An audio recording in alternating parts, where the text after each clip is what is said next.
It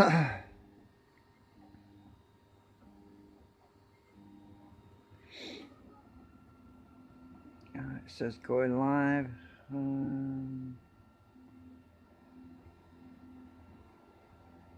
Right, okay, I must be live now. Right, so new safety shields on the new design. Basically, the way this operates, these are really thick, and I've acetone treated them. You can see they've gone really shiny. They've been bathed in a container sealed lid for about 45 minutes with acetone to bond all the fibers of the 3D print to make them really solid. And then afterwards there's a small amount of shrinkage that you get, little fractures, tiny little hairline fractures in the print. So I usually fill that with my ABS plastic solvent, which is basically the same stuff, and that dries out over it can take about a week for this to harden fully. And the way I usually find that out is to weigh it. You know, when you weigh it, you can see how much weight has been lost, and when the weight no longer is going down, you know it's fully dry. And that's the way to test it.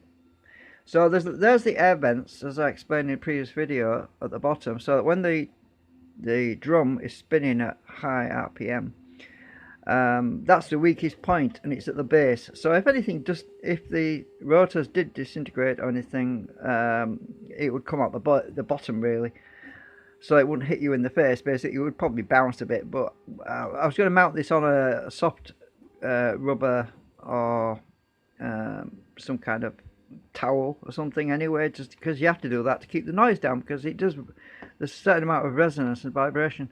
So I've glued these onto the end in such a way that they can be removed if they're in the wrong place, but they shouldn't be. They should be in the right place because I've lined them up. So the stands at the base there, and basically once I've got the rotors in, you can see they line up. I haven't finished putting all my bobbin brackets on yet. I'm just printing another. Well, these are my other 4 to go on, which I've got to process. I've got to clean them up because there's support material on there. And then the actual drum, the actual rotor drum, goes in the middle of all of this, and because of this cylinder, it protects me from anything from flying. If it does, but I mean, I don't think it will. I mean, I've made sure that everything is really, really strong. So let's just see how the actual rotor drums would fit in. There's 2 of them here. One drum goes on each side, and then there's the bearing in the middle there. So let's get one of my drums, and basically it goes on the drive shaft. The drum that's spinning would be inside here, so there's no chance of that disintegrating and hitting me in the face, because it would spin inside this liner, which is 6mm thick, and that would protect the end user, such as myself, from any dangers of flying debris. Because let's face it, if this cylinder drum did shatter, these magnets could fly out and hit you, and shrapnel is not something you want in your body.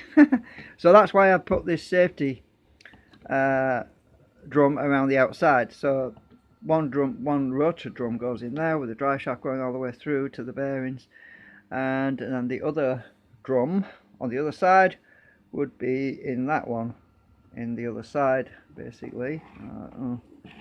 Hang on, it's falling over now. It's because I've got the stand mounted. It's just like this one here, actually. It's just same design. So the other drum would be on the other side, like this.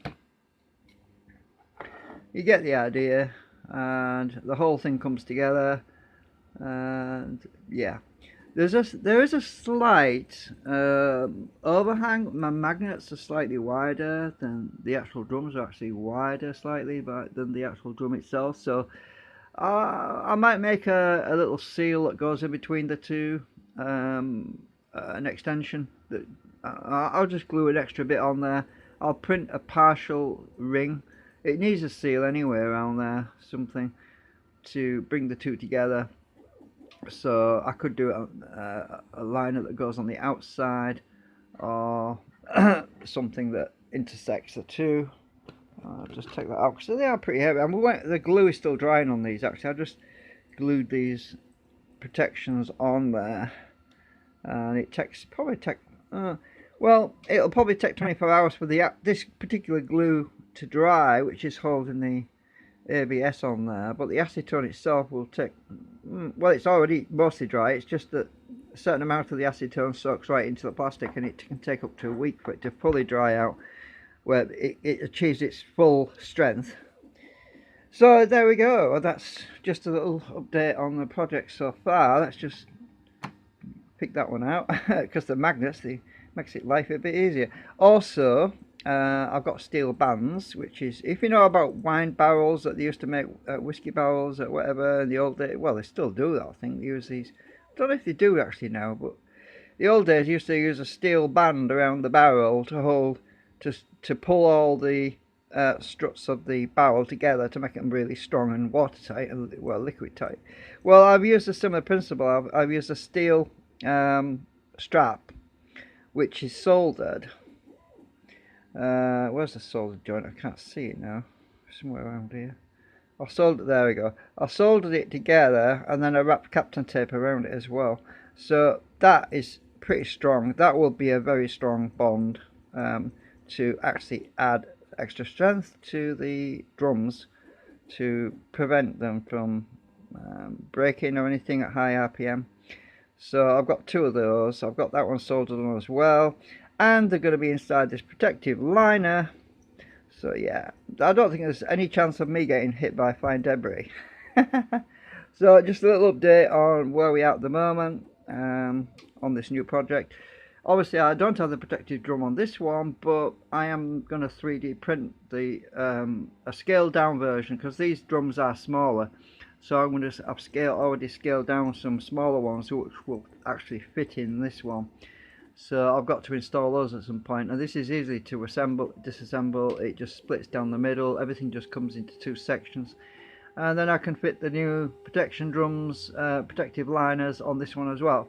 So that's to come shortly, a bit later on, because I'm not sure how I'm going to drive this one yet. I could drive it the same as that one with another motor, or I could use my universal coupling joint here and hook that onto the end of the drive shaft on this one and drive the second one, which is this one. So I could actually drive two with the same motor assembly. We'll have to see. It'd be interesting, and plus this actually, it will turn around corners slightly, so even if this thing is not perfectly lined up, this universal joint, which I've not tested yet I don't know how this universal joint will hold up. The universal joint might actually disintegrate, who knows. But I'm not too worried about that, because all I have to do is wrap some tape around, loose tape, just to, you know, hold that, because this thing, it's light. There's no weight in this thing. It's light as a feather, so I'm not really worried if this thing flies apart. It's not going to do any damage because it's just very light plastic. There's a couple of pins in there, but yeah, it's not as heavy as magnets. So but anyway, we're going to find that out later on, how it holds up. I'm not forced to use it anyway. I could just hook up another motor to this one. So anyway, that's where we are at the moment. That's it for now.